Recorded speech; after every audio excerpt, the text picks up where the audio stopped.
Hey guys, welcome to banking guide. अब IBPS PO का mains का एग्ज़ाम में बहुत दिन नहीं बचा हुआ है। 1 मंथ से भी कम है। 26 नवंबर को है और बहुत सारे लोगों का PT अच्छा गया है या ख़राब गया मतलब नहीं है, लेकिन आपको तैयारी करना है। ठीक है, तो क्या करें तैयारी, अभी करंट अफेयर में क्या करें, कैसे करें, इस चीज़ को देखना है। तो मैं अपना एक एग्ज़ाम्पल छोटा सा दे देता हूँ। जो मैंने जब SBI क्लर्क में मेंस दिया था तो मैंने अराउंड 38 बनाए थे और मुझे 30 मार्क्स आए थे।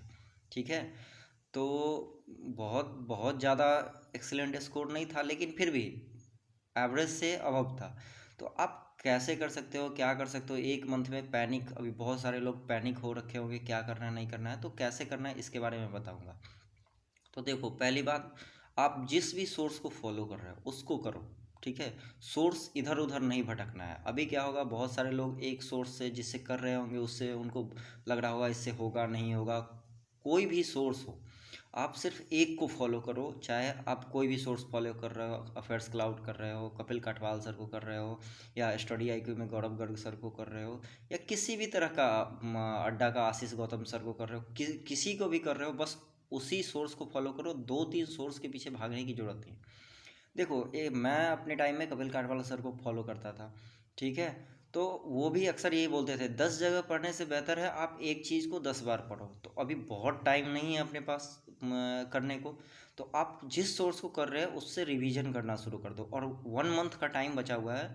सिर्फ एक टारगेट सेट कर लो, जो अगले 5 दिन में मैं 1 मंथ का कर लूँगा, अगले 5 दिन में मैं 1 मंथ का कर लूँ। जिस भी टीचर का आप कर रहे हो, मान लो अगर कपिल काठवाल सर का कर रहे हो, तो उनका आप PDF, मंथली PDF आता है, वीकली PDF आता है, उससे रिवीजन करो। आशीष गौतम सर का कर रहे हो तो उनका PDF है, उनसे उससे करो। बस एक पे डिपेंडेंट रहना है, इधर उधर स्विच मत करना, क्योंकि अभी लास्ट टाइम में आप स्विच करोगे, इससे क्या हो जाएगा, आपको परेशानी हो जाएगी, आप कुछ कर नहीं पाओगे, लास्ट में आप परेशान हो जाओगे। अभी स्विच करोगे, इधर उधर करोगे। अभी मेंस की तैयारी में आपको मैथ, इंग्लिश और रीजनिंग तीनों करना है साथ साथ। तो इसमें अभी आपको दिक्कत हो जाएगी, आप करंट अफेयर के कारण कन्फ्यूजन में हो जाओगे। प्लस इसमें डिस्क्रिप्टिव भी है, तो थोड़ा बहुत आपको टाइपिंग भी लगाना पड़ेगा, है ना। डिस्क्रिप्टिव भी पढ़ना पड़ेगा। तो आप जिस भी सोर्स को फॉलो कर रहे हो, सिंपल सा फंडा यही है मेरा, कि उसी सोर्स को अच्छे से फॉलो करो। अच्छा, बची बात अब कितने दिनों का करना है, तो 6 मंथ तो आइडियल होता है। और बहुत सारे लोग ऐसे भी होंगे जिनका प्री अच्छा चला गया होगा और उनका करंट अफेयर कुछ नहीं होगा। तो देखो, जिनका कुछ भी नहीं है वो टारगेट लेके चलो 1 मंथ में। जो अभी 1 मंथ का टाइम है, पिछले 3 मंथ का आप जितनी अच्छे से रिवीजन कर सकते हो उतना।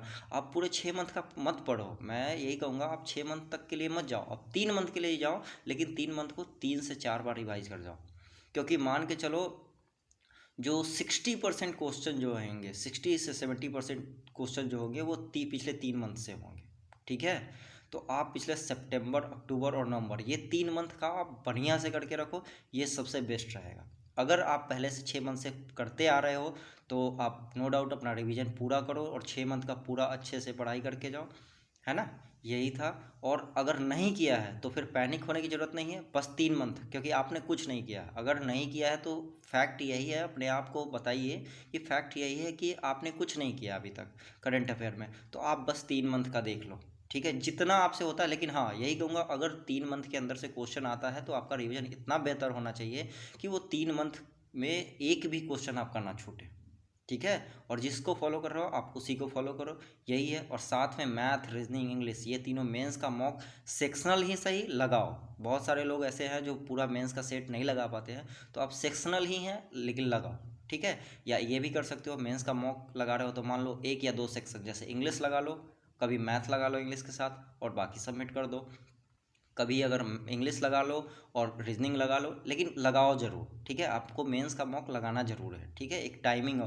और धीरे धीरे वीक में कोशिश करो आप एक मॉक एटलीस्ट बैठ के पूरा लगाओ, इससे आपको एक कॉन्फिडेंस आता है। ठीक है, तो यही था आज के लिए करंट अफेयर का सबसे बेस्ट मुझे जो लगा। अभी पैनिक होने का टाइम नहीं, जितना पैनिक हो गए आप उतना आपका लो मार्क आएगा। ठीक है, तो उतने कम मार्क्स अगर आते हैं तो फिर इससे दिक्कत होगी। तो आप बेहतर से एक ही को आप 5 बार कर जाओ, जितनी बार आपसे हो सकता है उतनी बार करो। That's all, thank you.